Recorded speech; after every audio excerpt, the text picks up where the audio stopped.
संसार के असूलों के खिलाफ मत चलो, वरना तुम अकेले पड़ जाओगे।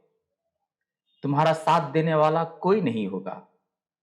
तुम अकेलेपन का कर्ब लिए संसार की तपिश में झुलस जाओगे।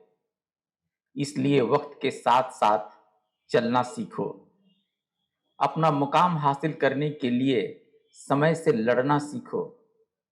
ये दुनिया उन्हीं लोगों का साथ देती है जो इसे अपनी उंगलियों पर नचाना शुरू कर देते हैं और जो ये समझते हैं कि इस संसार में अपनी दफली बजाना बहुत आसान है।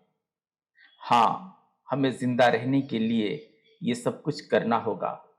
अपनी शख्सियत और अपनी पहचान बनाने के लिए कुछ भी करने से पीछे नहीं हटना होगा।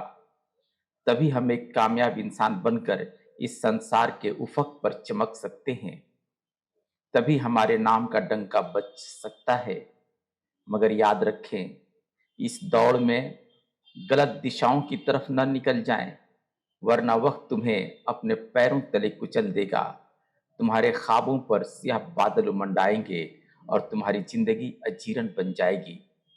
शुक्रिया दोस्तों, फिर मिलते हैं किसी दूसरे वीडियो में। तब तक के लिए खुदा हाफिज।